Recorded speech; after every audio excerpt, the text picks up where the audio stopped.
Next समस्या की तरफ अग्रसित होते हैं, डेट इज क्रोध की प्रवृत्ति। ये आजकल बहुत ज़्यादा देखने के मिल गई है कि छोटे छोटे जो बच्चे होते हैं XYZ बहुत सारे कारण से उनमें क्रोध का जो लेवल होता है वह बहुत ज़्यादा देखने को मिलता है। और सबसे बड़ी बात ये होती है कि पेरेंट्स उस क्रोध को सहन भी कर लेते हैं कि हमारा बच्चा क्रोध कर रहा है, परंतु पेरेंट्स को ये समझना चाहिए कि क्रोध की प्रवृत्ति है वह एक समस्या है बालकों की, और इस समस्या को समझ के उसका निवारण करना चाहिए। तो सबसे पहले हम देखते हैं कि इसके पीछे क्या कारण है। सबसे पहला कारण है कि उद्देश्य की पूर्ति न होना। बच्चा किसी उद्देश्य को लेकर चलता है और बार बार उस उद्देश्य में फेल होता जाता है, तो चूंकि उसके उद्देश्य की पूर्ति नहीं हो पाती है तो वह क्रोधित हो जाता है। फॉर एन एग्जाम्पल हम देखते हैं कि यदि बच्चा क्लास में टॉप रैंक लेके आना चाहता है, उसका एक और कॉम्पिटिटर है, वो भी टॉप रैंक लेके आना चाहता है, परंतु ए बच्चा हमेशा टॉप रैंक नहीं लेके पाता, बी बच्चा हमेशा टॉप पे आ पाता है। तो ये जो ए बच्चा है, इस ए बच्चे के अंदर क्रोध की प्रवृत्ति बढ़ती ही जाती है, क्योंकि उसका उद्देश्य पूर्णतः नहीं हो पाता है। तुलना करना, पेरेंट्स अक्सर तुलना करते हैं कि ये मेरा बच्चा ये वाला अच्छा है, ये वाला बच्चा कमजोर है। इस बच्चे में, ए बच्चे में जो पहला बच्चा है या जो ए बच्चा है, उस बच्चे में बहुत सारे गुण हैं और उसके केवल गुण ही गुण दिखाए जाते हैं, उसकी केवल प्रशंसा ही प्रशंसा की जाती है। और जो दूसरा बच्चा है, बी बच्चा है, उसकी कभी भी प्रशंसा नहीं की जाती है। या पेरेंट्स जो होते हैं वो क्या करते हैं कि अपने बच्चों की तुलना दूसरे बच्चों से बहुत ज़्यादा करते हैं। कैसे करते हैं कि इस बच्चे के पास ये भी गुण है, इस बच्चे के पास ऐसा भी है, या बच्चा ऐसा भी है। क्योंकि तुलना करते हैं और तुलना करने में हमेशा स्वयं के बच्चे को थोड़ा सा डिमोटिवेट किया जाता है, तुलना में कमी दिखाया जाता है। तो तुलना करने पे बच्चा को हमेशा क्रोध आ जाता है, क्योंकि बच्चा ये जानता है, समझता है कि वह भी उसमें भी कुछ क्वालिटीज़ हैं और वह भी दूसरों से भिन्न है। उसमें जो बच्चा दूसरा बच्चा करना चाहता है, हो सकता है वो बच्चा करने के लिए इच्छुक ना हो। तो तुलना करने पे, किसी भी चीज़ का किसी से भी कंपैरिजन करने पे बच्चों के अंदर क्रोध की भावना या क्रोध की प्रवृत्ति बढ़ जाती है। इसी तरह यदि बच्चे में निरंतर हमेशा सदा दोष ही दोष निकाले जाते हैं कि आपने यह काम भी गलत करा, आपने यह नेक्स्ट काम भी गलत करा, आपकी ये प्रवृत्तियां गलत है, आप में ये संवेगात्मक विकास है जो गलत है, बार बार बच्चे के ऊपर दोषारोपण दिया जाता है। दोषारोपण का वह इतना ताज सर पे पहन लेता है कि उसको अपने आप क्रोधित होना आ जाता है, उसके ऊपर क्रोध के ऊपर कोई भी कंट्रोल नहीं रह पाता है। इसलिए बच्चे के दोष जानने पे क्रोध की प्रवृत्ति बढ़ जाती है। कार्य में बाधा उत्पन्न होना, बच्चे क्या होते हैं कई बार कार्य करने में तल्लीन होते हैं, उनके कार्य में बार बार बाधा पड़ जाती है। जैसे फॉर एन एग्जाम्पल दें, बच्चा यदि ड्राइंग एंड पेंटिंग कर रहा है और दूसरा बच्चा आके उसकी ड्राइंग एंड पेंटिंग को छेड़े, एक बार छेड़ा ठीक है, दो बार छेड़ा ठीक है, बार बार अगर इसी चीज़ को रिपीट होता है, पेंसिल गायब हो रही है, रबड़ गायब हो रहा है, ड्राइंग शीट गायब हो रही है, तो क्योंकि उसके कार्य में बाधा उत्पन्न हो रही है ड्राइंग एंड पेंटिंग में, तो बच्चा क्रोधित हो जाता है या उसका क्रोध का स्वभाव बन जाता है। प्रिय वस्तु छिन जाना, बच्चे जनरली क्या होते हैं, पेरेंट्स से अटैच होते हैं। हम एक एग्जांपल लेते हैं, पेरेंट्स में से किसी भी एक का खोना बच्चों में क्रोध की प्रवृत्ति को बढ़ा देता है। हम वस्तु की बात करते हैं। अब ये तो हमने इंसान की बात करी, अब हम वस्तु की बात करते हैं। वस्तु की बात में जैसे बच्चे का कोई टेडी बियर है या कोई खिलौना है, उसको पसंद आया, पेरेंट्स ने उससे लेके रख लिया। आप पढ़ाई करेंगे, आप ऐसा नहीं करेंगे क्योंकि आप बार बार उसी से खेलते जा रहे हैं। कई बार क्या होता है, बच्चे की बहुत बहुत प्रिय चीज़ होती है जो कि बुरी तरह से बिगड़ चुकी होती है, चाहे वो कपड़ा हो चाहे वो खिलौना हो, पर बच्चा उसको पहनता है कपड़े को बार बार, और उसी खिलौने से, चाहे वो कितना ही गंदा हो, चाहे कितना ही रफ हो चुका होता है, बच्चा उसको खेलना, क्योंकि वो उससे इमोशनली जुड़ जाता है, तो बच्चा उसे खेलना बहुत पसंद करता है। अब उससे वो चीज़ छीन ली जाती है, उसकी कोई भी प्रिय वस्तु छीन ली जाती है, तो बच्चों का क्रोध में आना स्वाभाविक होता है। पेरेंट्स यदि क्रोधित हैं तो बच्चा अपने आप क्रोध का स्वभाव उनके अंदर आ जाएगा। ये आनुवांशिक गुण भी होगा और वातावरणीय गुण भी होता है। किसी बात पे निराश होना, बच्चा, जैसे हमने पॉइंट लिया था उद्देश्य को पूरा ना होने में, बच्चा के हमने देखा था कि बच्चा टॉप में आना चाहता है और उसका उद्देश्य पूर्ण नहीं होता है तो वह क्रोधित हो जाता है। इसी बात के जब उसमें निराशा आ जाती है, बार बार वो काम करना चाहता है और वो काम कंप्लीट नहीं कर पाता है, वो सक्षम है काम करने के लिए, उसके पास सारे रिसोर्सेस हैं, उसके पास सारी फैसिलिटीज़ हैं, फिर भी बच्चा काम को नहीं कर पाता है, उसका उद्देश्य पूर्ण नहीं हो पाता है, तो बच्चा क्रोधित हो जाता है। बच्चे का क्रोध आना एक स्वाभाविक गुण होता है, स्वाभाविक संवेगात्मक होती है, परंतु इसकी एक लिमिट होती है, लिमिट को क्रॉस नहीं कर देना चाहिए। जब लिमिट क्रॉस हो जाती है तो बच्चों में यह क्रोध की समस्या बन जाती है। क्रोध की समस्या का निवारण भी है, सबसे प्रथम निवारण है कि बच्चे के स्वास्थ्य में सुधार लाना चाहिए, बच्चे का स्वास्थ्य अच्छा रखना चाहिए, बच्चे को शारीरिक एवं मानसिक रूप से सक्षम बनाना चाहिए। उसका शारीरिक और मानसिक स्वास्थ्य सही है तो बच्चे का जो नेगेटिव इमोशंस है डेट इज क्रोध, वो अपने आप डिक्रीज हो जाता है।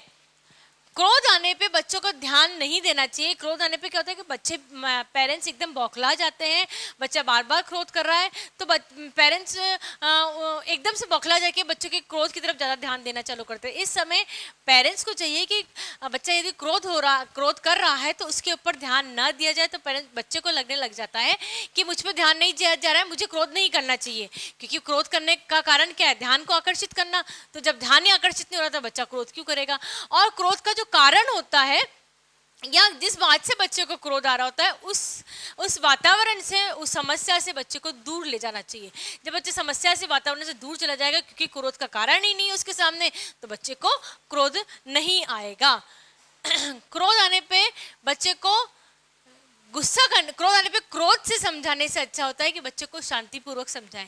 क्रोध आने पे यदि क्रोध के द्वारा समझाया जाता है तो वह क्रोध को बढ़ावा देगा, बनिस्बत यदि क्रोध आने पे अगर शांतिपूर्वक वार्तालाप होगा तब जाके बच्चे को जल्दी से समझ में आएगा और क्रोध का लेवल कम आ जाएगा। बच्चा कोई कार्य कर रहा है और उसके अंदर तल्लीन है तो उसके कार्य में हस्तक्षेप किसी भी तरह का नहीं होना चाहिए। बच्चा यदि ड्राइंग कर रहा है तो उसके पास सारी फैसिलिटीज अवेलेबल करानी चाहिए। उसके पेन, पेंसिल, रबड़, स्केच पेन, ड्राइंग बुक आदि को छेड़खानी नहीं करनी चाहिए, क्योंकि उसको पता होता है कि वो चीज़ कहाँ रखी है, कैसे रखी है, उसका उपयोग कब करना है। अगर उसके कार्य में किसी भी तरह की बाधा उत्पन्न होती है तो क्रोध आना स्वाभाविक है। ये तो आप और हम भी जानते हैं कि हम कोई कार्य कर रहे होते हैं और हमारे कार्य करते समय किसी भी तरह का हस्तक्षेप किया जाता है, रुकावट डाली जाती है, तो हमें क्रोध आ जाता है। तो बच्चे का क्रोध आना भी स्वाभाविक होता है।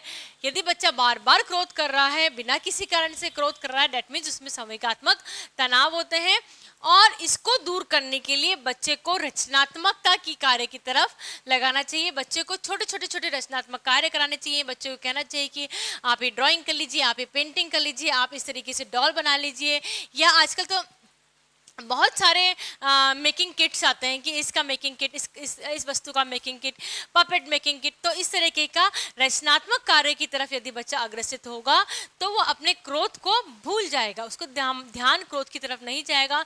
जो भी कारण है उसके क्रोध का वह रचनात्मकता की तरफ चला जाएगा और क्रोध का जो कारण है वह दूर हो जाएगा, और क्रोध का कारण दूर होते ही क्रोध अपने आप दूर हो जाता है। झूठ बोलने की समस्या तब बढ़ जाती है, पहले तो क्या होता है कि बच्चा जो होता है अनजाने में झूठ बोलने लग जाता है, परंतु धीरे धीरे उसकी वो आदत कब बदल जाती है, कब वो अपनी आदतों में शुमार कर लेता है, उसे खुद को भी इस बात का ज्ञान नहीं रहता है। तो झूठ बोलने के कारण क्या क्या हैं? सबसे पहला कारण है क्योंकि परिवार, क्योंकि बच्चा सबसे पहले किसे देखता है, किसे समझता है, किसे जानता है, वो है परिवार। समाज से पहले वो परिवार में उठता है, समाज से पहले वो परिवार से शिक्षा लेता है। तो यदि परिवार के सदस्यगण बार बार छोटी छोटी बात पे झूठ बोलते हैं तो बच्चे में अपने आप वो प्रवृत्ति आती जाती है, झूठ बोलने की प्रवृत्ति। ये एक हेरिडिटी और साथ साथ में एनवायरमेंटल का भी फैक्टर होती है। ध्यान आकर्षित करने हेतु बच्चा अपनी तरफ ध्यान आकर्षित करना चाहता है। एक बच्चा ये चाहता है कि सब उसकी तरफ देखें, सब उसको समझे, सब जने उसको सुने। चूंकि वो सबको अपने आप को समझाना चाहता है, अपनी तरफ ध्यान आकर्षित करना चाहता है, तो बच्चा झूठ बोलना चालू कर देता है। छोटी बातों पे झूठ बोलने चालू कर देता है, ताकि नहीं ये तो मैंने नहीं गिराया, ये तो मैंने ऐसे नहीं करा, ये तो उसने ऐसा करा, या और वो जाने कितनी कहानियां बनाने लग जाता है जिस कहानी का कोई सर पैर नहीं होता है। शुरू में तो माँ बाप इस बात से अनजान होते हैं और माँ बाप उस चीज़ को बड़े ही आसानी से इजी तौर पे लेने लग जाते हैं कि ठीक है बच्चा है कोई बात नहीं, परंतु धीरे धीरे ये एक समस्या बनने लग जाता है। उसकी बातों में सच का कोई धरातल नहीं रह जाता है, उसकी बातों में सिर्फ और सिर्फ झूठ ही झूठ रह जाता है। तो बच्चा अपने तरफ ध्यान आकर्षित करने के लिए भी झूठ बोलता है। यदि बच्चा को किसी बात पे डांट दिया जाता है और बच्चा को लगता है कि नहीं अब उसे बहुत बड़ा दंड मिलने वाला है, उसे कठोर दंड मिलेगा, तो वह तुरंत उस बात के लिए मुकर जाता है। For an example flower vase रखा हुआ है और वो फ्लावर वास किसी कारण से बच्चे से टूट जाता है, बहुत महंगा फ्लावर वास है। अब चूंकि महंगा फ्लावर वास है टूट गया वो, तो क्रोध आना स्वाभाविक है। अब क्रोध आने से बचने के लिए बच्चे को पता है क्रोध आएगा ही आएगा, और इस क्रोध से बचने के लिए बच्चा क्या करता है? झूठ बोल देता है। सिंपल सी बात है कि वो झूठ बोल देता है कि हाँ मेरे से नहीं हुआ, ये तो मैं आया था ही नहीं उस समय, और जाने कितनी कहानियां बना के वो इस बात को पेरेंट्स से मनवा लेता है कि उसने वह फ्लावर वास नहीं तोड़ा, तो कठोर दंड से और डांट से वह बच जाता है। जब एक बार वो कठोर दंड और डांट से बच जाता है तो वो उसकी प्रवृत्ति बन जाती है कि मुझे डांट से बचने के लिए बार बार झूठ बोलना पड़ जाता है, बात को स्पष्ट न समझने के कारण। इन 3 कारण जो हैं, पहले वाले 3 कारण जो हमने समझे, इसमें बच्चे ने जानबूझ के झूठ बोला है, किसी कारण से बोला है, पर उस बच्चे ने झूठ बोला है। परंतु कई बार क्या होता है बच्चा बात को नहीं समझ पाता है, जो बात कही जाती है उसको नहीं समझ पाता है और वो किसी और तरीके से उस बात को इंटरप्रिटेट कर लेता है। चूंकि वो और किसी तरीके से इंटरप्रिटेट कर लेता है तो बच्चा जो झूठ बोलने लग जाता है, उसकी अप्रवृत्ति बनती जाती है कि वह बातों को समझ नहीं पा रहा है और वो चाहता है कि सब जने उसको इस बात के लिए अप्रिशिएट ना करें, तो बच्चा बार बार झूठ बोलने लग जाता है। फाइंड आउट कर लिया हमने कारण क्या क्या है, अब हम इसका निवारण के बारे में देखते हैं। बच्चा यदि एक बार झूठ बोले तो उसको समझा के मना करना चाहिए कि आपको झूठ बोलना गंदी आदत है, झूठ नहीं बोलना चाहिए। बच्चा में यदि आदत हो जाती है झूठ बोलने की तो उसे बार बार झूठ बोलने की प्रवृत्ति पे टोकना चाहिए कि यदि आपने झूठ बोला तो यह गलत बात होगी। हर बार झूठ बोलने पे हर बार उसे टोकना चाहिए ताकि उसकी झूठ बोलने की प्रवृत्ति है वह टूट जाएगी। कैसे टूट जाएगी कि झूठ बोलने पकड़ा गया, पकड़ते उसको बोला कि आपने झूठ बोला, फिर दूसरी बार बोला, फिर पकड़ा गया, फिर उसको बोला गया, तो ऐसे बार बार बोलेगा तो उसे लगने लग जाएगा कि मुझे झूठ नहीं बोलना चाहिए, जो है मुझे सच्चा तरीके से बता देना चाहिए। तो झूठ बोलने पर हमेशा मना करना चाहिए। यदि बच्चे से किसी भी तरह का नुकसान हो जाए तो बच्चे को कभी भी कठोर दंड नहीं देना चाहिए जिससे बच्चे की झूठ बोलने की प्रवृत्ति हो जाए। कोई बच्चे में हम ये नहीं कह रहे कि बच्चे को दंड नहीं देना चाहिए या बच्चे को डांटना नहीं चाहिए, परंतु बच्चे को इस तरीके से नहीं डांटना चाहिए, इस तरीके से कठोर दंड नहीं देना चाहिए कभी भी कि बच्चे में उस जो नेगेटिव इमोशंस है, जो समस्या है वो बढ़ती चली जाए। क्रोध की समस्या बढ़ रही है, बच्चे में झूठ बोलने की समस्या बढ़ रही है, ये समस्या किस कारण से बढ़ रही है? कठोर दंड के कारण बढ़ रही है। यदि बच्चे से फ्लावर वास टूट जाए तो बच्चे को प्यार से लेकर समझाना चाहिए कि आपसे फ्लावर वास पूछना चाहिए, तरीके से पूछना चाहिए कि हाँ आपसे फ्लावर वास टूट गया, अगर टूट गया तो कोई दिक्कत नहीं है, टूटा, नुकसान हुआ, नो डाउट, क्रोध आया, स्वाभाविक था, परंतु आपको सच का सहारा लेना चाहिए। क्योंकि सच का रास्ता भले ही कितना ही कठिन हो, कितने ही उसके रास्ते में कांटे हो, परंतु जीत हमेशा सत्य की होती है। झूठ का रास्ता छोटा होगा, बहुत अच्छा लगेगा झूठ का बोलना, परंतु ये कुछ समय के लिए ही सही होता है। इस तरीके से बातों को समझाना चाहिए और बच्चों को कभी भी कठोर दंड नहीं देना चाहिए। आत्मसम्मान की भावना विकसित होनी चाहिए। बच्चों को हमेशा बताना चाहिए कि अगर झूठ बोला तो इस तरीके से आपको नुकसान होगा, आपकी बातों में कोई नहीं आएगा, आपकी बातें कोई सुनना पसंद नहीं करेगा, आपके फ्रेंड्स नहीं बन पाएंगे, आपको उतना रिस्पेक्ट नहीं मिल पाएगा जो सच बोलने पे रिस्पेक्ट होगा। क्योंकि एक बार झूठ बोला, उस झूठ को छुपाने के लिए आपने दूसरा झूठ बोला, दूसरा झूठ को छुपाने के लिए आपने तीसरा बोला, आप ये भूल ही गए कि आपने पहला क्या बोला था, है ना। क्योंकि आप ये भूल गए तो लोग आपकी बात पे विश्वास कम करना चालू करेंगे। यदि आपको आपका आत्मसम्मान चाहिए, यदि आप आत्मसम्मान बचाना चाहते हैं अपना, तो आपको हमेशा सच का सहारा लेना चाहिए। यदि बच्चे का आत्मसम्मान है, बच्चे का आत्मसम्मान बचाना है, तो सच का सहारा लेना चाहिए। इस तरीके की बातें बच्चे को बता के आत्मसम्मान उसका की भावना विकसित करनी चाहिए। और आत्मसम्मान की भावना विकसित होगी तो झूठ अपने आप बोलना बच्चा छोड़ देगा। अवहेलना ना करके समझाएं। आपकी तो आदत है झूठ बोलने की, आपसे कौन बात करेगा, इस तरह की पेरेंट्स कई बार रिएक्शन कर जाते हैं। तो ये था एक तरीके क्या है, एक तरह की अवहेलना है, तिरस्कार है बच्चे का, तिरस्कृत कर दिया गया बच्चे को, ये बच्चा इस तरीके का है। अवहेलना ना करके बच्चे को समझाना चाहिए कि झूठ बोलना एक गलत आदत है। झूठ बोलने से व्यक्तित्व पे का विकास नहीं हो पाता है, झूठ बोलने से गलत रास्ता पकड़ लेते हैं। इस तरह के अवहेलना न करके यदि बच्चे को बार बार समझाया जाता है तो बच्चे की झूठ बोलने की प्रवृत्ति खत्म हो जाती है। ये बात ध्यान रखिए, बच्चे में हो किसी भी चीज की समस्या उत्पन्न होने पे बच्चे को बार बार रिपीट करके शांतिपूर्वक उसे समझाना चाहिए, तभी वह समस्या दूर हो सकती है। एक बड़ी ही कॉमन सी समस्या है बच्चों में, यह है भय, डर। बच्चे कई बार बिना किसी बात के, बिना किसी चीज के डर में बच्चे में बैठ जाता है।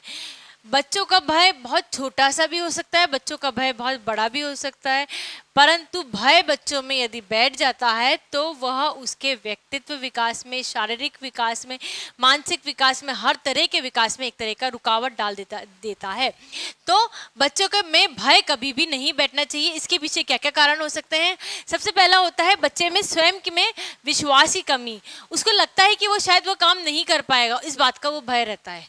तो अगर उसके अंदर स्वयं के अंदर विश्वास की कमी होती है तो बच्चा में भय रहता है। नेक्स्ट पॉइंट है दूसरों की बातें सुन के। नेगेटिव बातें जो अगर बच्चे को बार बार बोली जाती है तो बच्चे में भी नेगेटिविटी आ जाती है और वो नेगेटिविटी भय के रूप में निकल के आती है। ऐसा होगा तो शायद इस तरीके का हो जाएगा, हम शायद बाहर चले जाएंगे तो शायद अर्थक्वेक आ जाएगा, हम घर के अंदर रहेंगे तो शायद कोई हमें आके पकड़ के ले जाएगा। इस तरह की बहुत सारी नेगेटिविटी बातें होती हैं।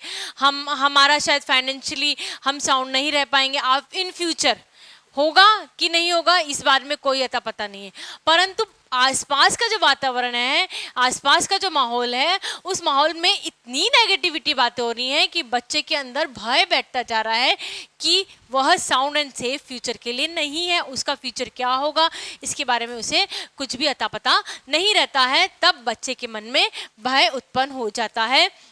और सबसे इम्पोर्टेंट पॉइंट, यह नेगेटिविटी बातें सुन के भी बच्चे का भय दूर हो सकता है अगर उसको प्रॉपर स्नेह मिले। तो स्नेह नहीं मिलना बच्चे में भय का एक बहुत बड़ा कारण होता है, बहुत बड़ा रीज़न होता है कि बच्चा को जब प्रेम प्यार नहीं मिल पाता है तो बच्चे के अंदर मन में डर बैठ जाता है।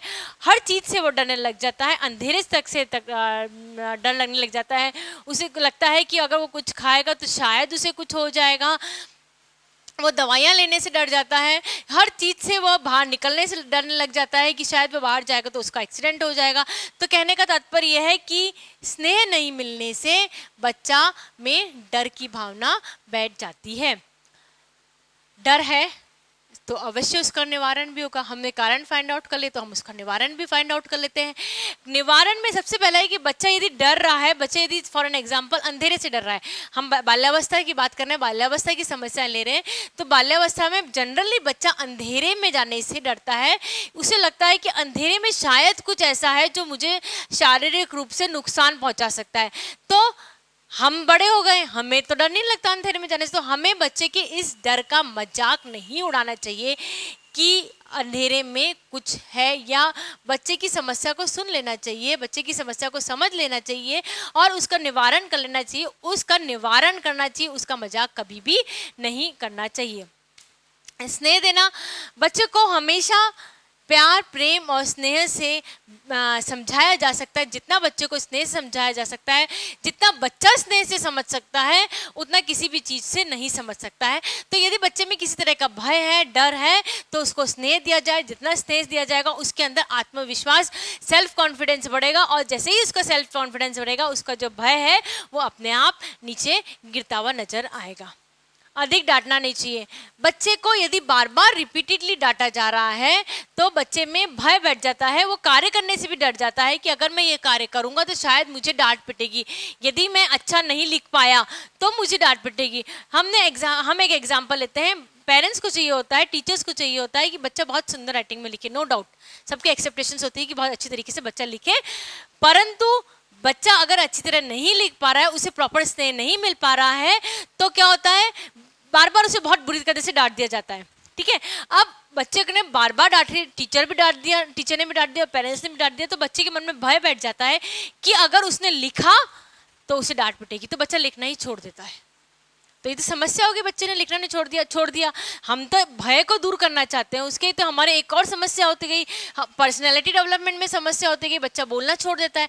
तो इन सब समस्याओं को दूर करने का एक कारण है कि बच्चे को कम से कम डांटना चाहिए, बच्चे को अधिक से अधिक समझाइश करनी चाहिए, भय का कारण पता करके उसे दूर करना चाहिए।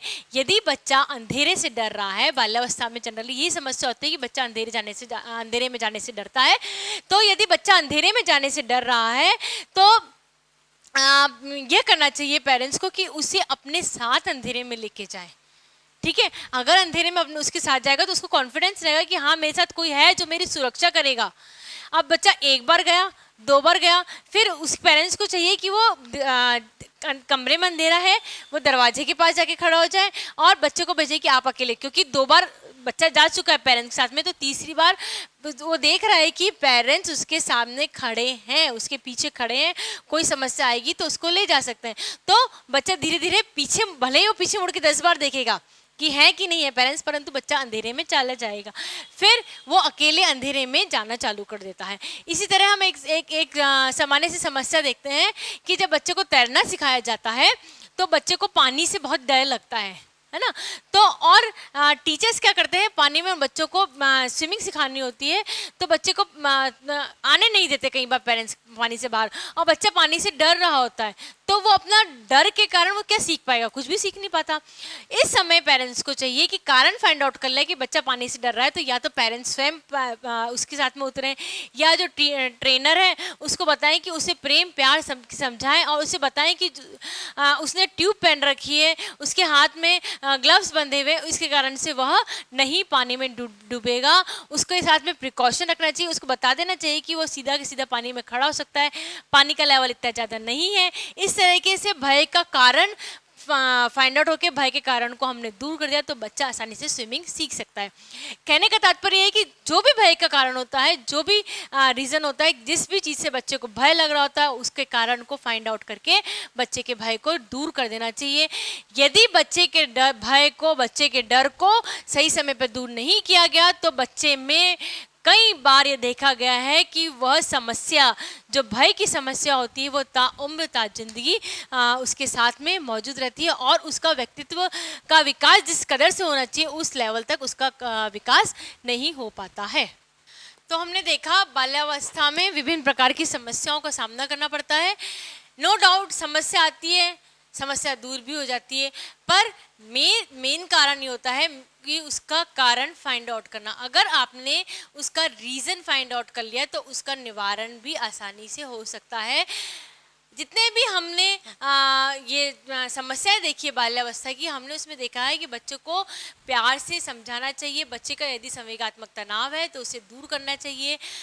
यदि संवेगात्मक तनाव और बच्चे का कारण फाइंड आउट कर लिया है उसका, और बच्चे को प्यार से स्नेह दे के समझाया गया है बनिस्पत डांटने से, तो बच्चों की जो विभिन्न समस्याएं होती हैं उन्हें आसानी से दूर किया जा सकता है।